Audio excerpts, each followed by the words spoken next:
And a lot of her childhood was spent with nothing but parties at the home with these grown men. And so what happens is at the age of 12, Aretha Franklin is raped. She is raped. In the movie, it depicts her being raped by someone who was at the party, who comes in the home and comes into the room. Why didn't y'all protect her? What happened? Like, you had father, you had mom, grandma, and this 12-year-old child pops up pregnant. And what do? Do you get angry? Do you go after the guy? Do you try to protect her after that? Like, what's going on? No. She ends up having another child at 14.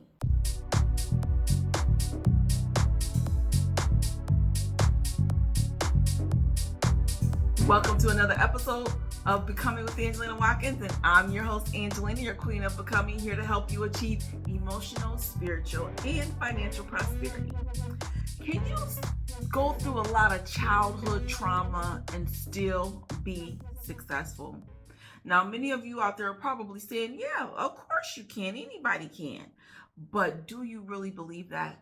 You believe it for other people, but can you believe it for yourself? If you out there have gone through trauma, have you reached the level of success that you would like to reach? In today's episode, we're going to talk about Aretha Franklin and her life and how she became the boss of her own life. Aretha Franklin went through so much childhood trauma, but she was able to endure the trauma even into her adulthood and become the boss of her own life after finding her own voice, finding her own way.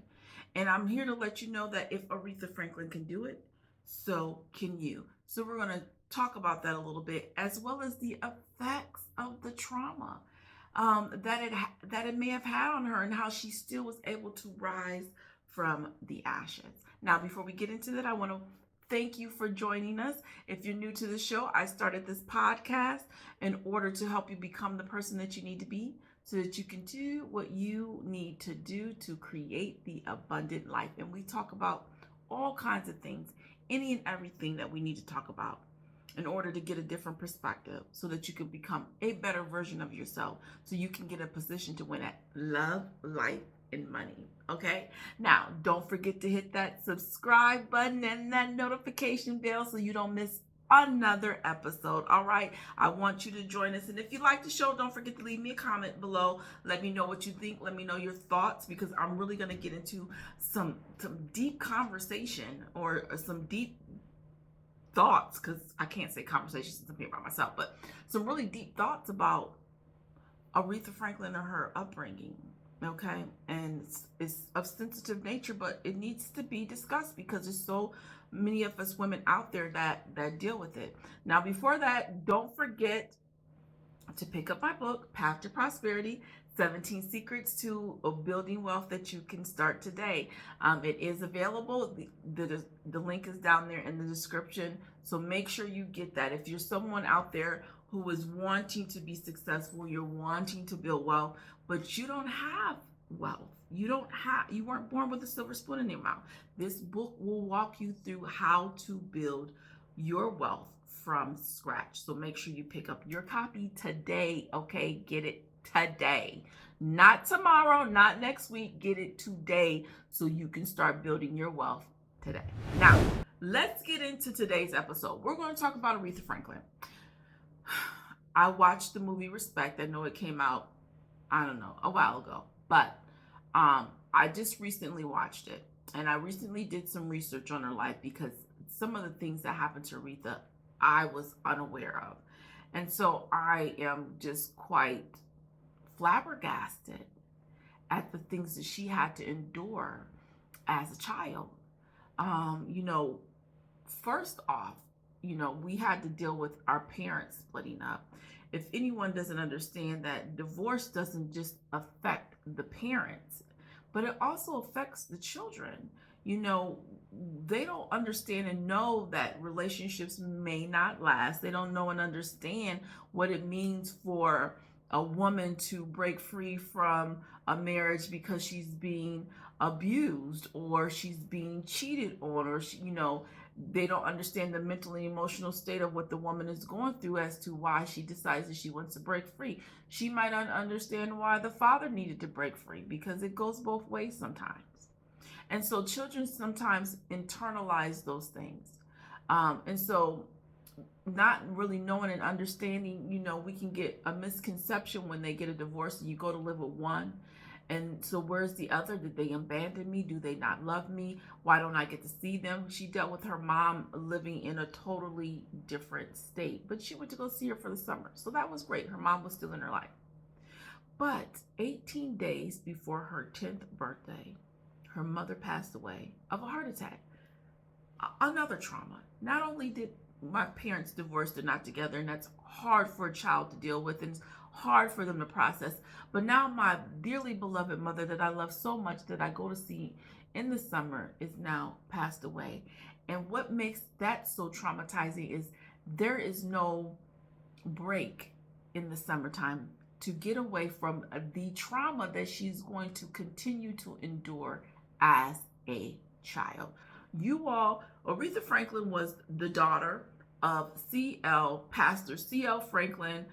He was a pastor at the New Bethel Baptist Church in Detroit, Michigan. He was really a really well-known pastor who rubbed elbows and shoulders with the elite, with celebrities, with Martin Luther King. They were supposedly really good friends, and he was a civil rights leader, and so you could be seen with Martin Luther King and marching and all of those types of things.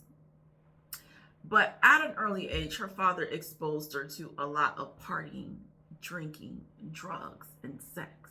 Her father was known for being a womanizer. It was reported that the mom actually left him because of the infidelities, that they actually used to live in, I want to say Memphis, Tennessee.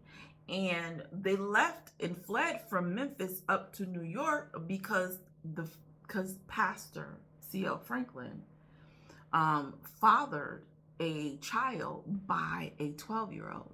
So not only was we a womanizer, not only was we a cheater, but we preyed on preteens. Okay, and he preyed on a little girl, had sex with her, got her pregnant, was ran out of town. They went to New York for a short bit, but then they were in Michigan. And a lot of her childhood was spent with nothing but parties at the home with these grown men.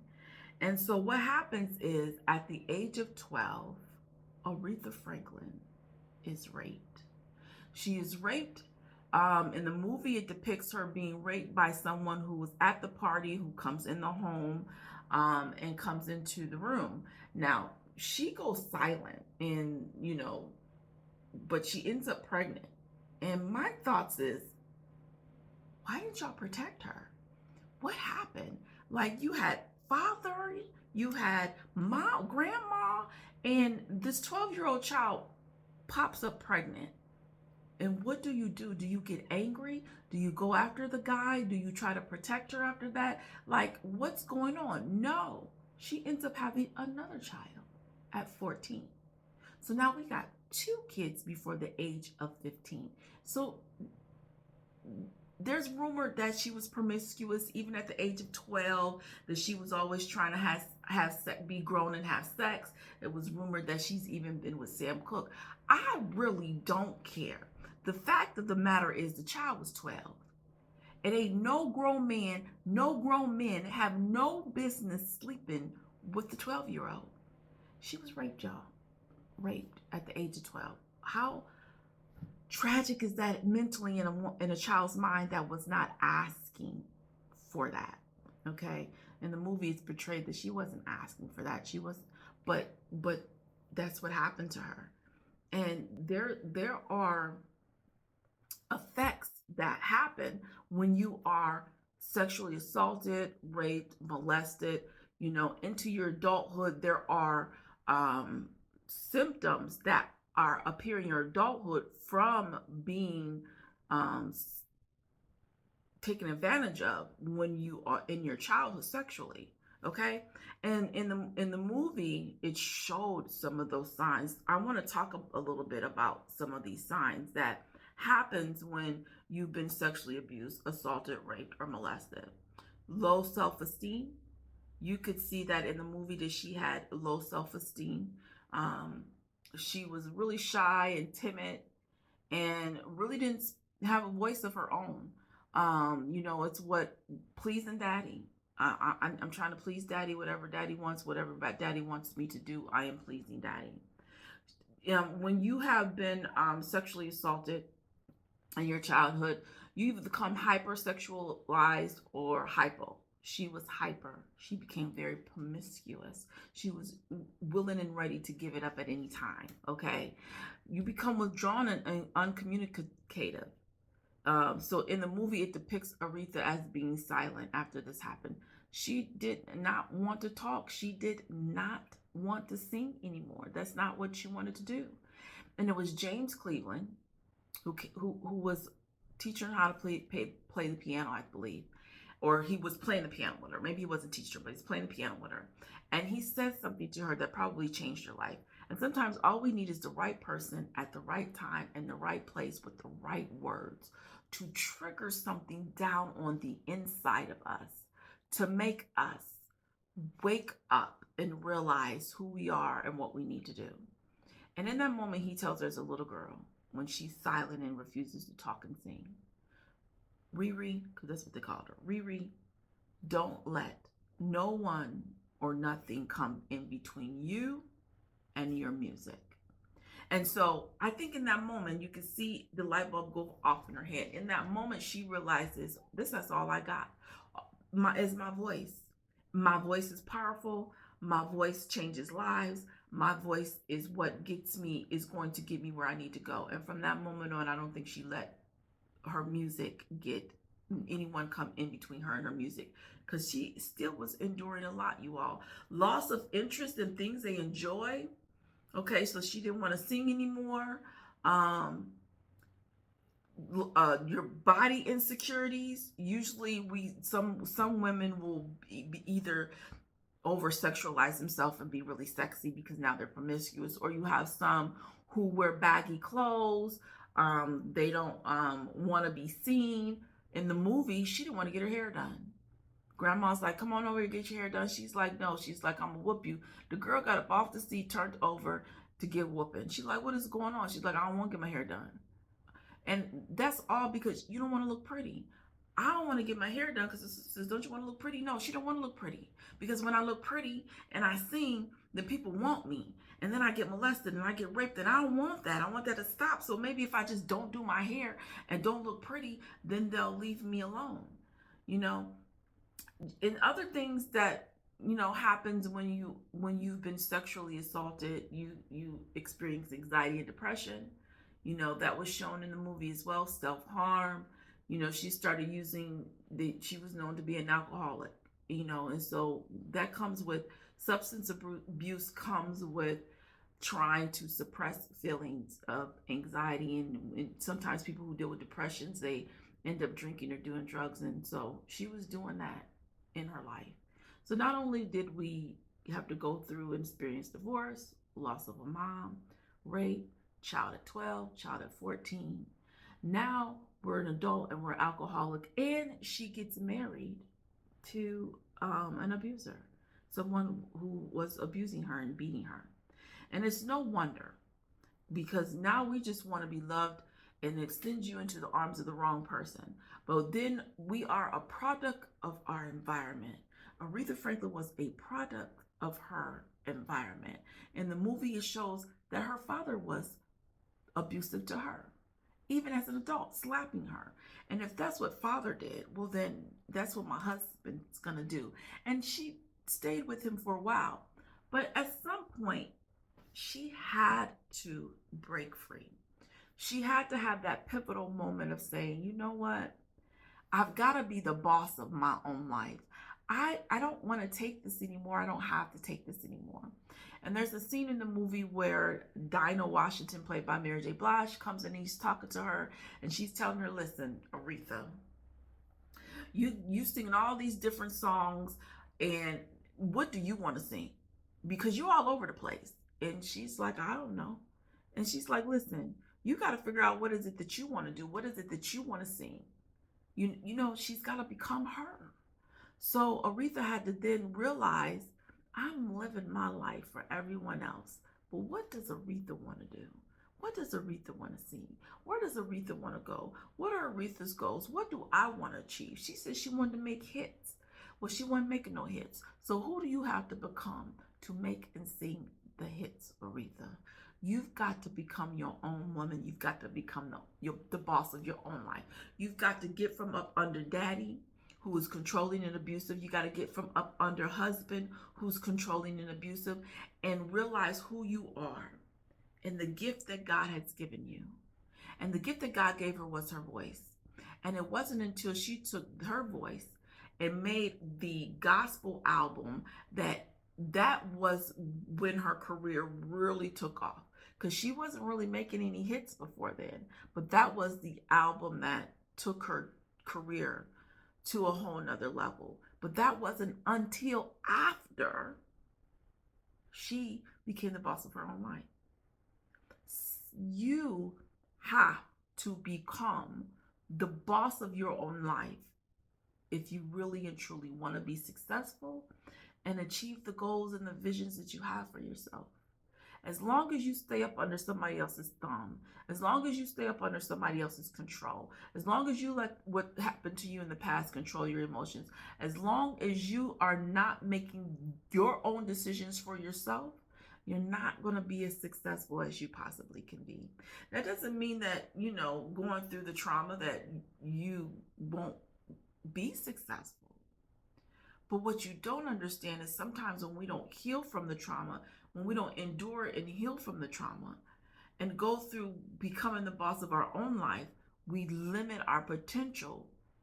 Where you might be successful, but there's a higher level of success waiting for you that you're not achieving and you're not going to get until you release yourself from your past, release yourself from your victimizers, and release yourself to take control of your own life and make your own decisions, realizing who you are and the gifts that God has given you. Aretha went through a lot, y'all. I mean, I'm just saddened that that's the life that she had to live. I'm saddened that she had to be exposed to those things that she was exposed to, and that she was not protected by her father, and she was not protected by her grandmother, and she wasn't protected by anyone else who knew what was going on and happening to this child, who then grows up to be even more promiscuous, who grows up to be in domestic violence relationships, who grows up to be an alcoholic, who grows up to be a partier because that's all she's seen. She was a product of her environment. She's a product of her father, Pastor C.L. Franklin. But you all, she endured, she overcame, and she reached new heights. And that's what you got to do for your life, okay? I want to know your thoughts. What do you think about Aretha, what happened to her, and overcoming those things? And do you think that you can do that as well? I hope you do. But as always, where you are is not where you have to be. Where Aretha was is not where she had to be. She had to become the boss of her own life. So where you are is not where you have to be. Your past does not define you. Her past did not define her. She defined her. You have to find you. So you got to heal. You got to transform your mind. You got to pursue you. Pursue becoming a better version of yourself. Pursue your dreams. Pursue your visions. Pursue an abundant life. But you got to pursue. Okay?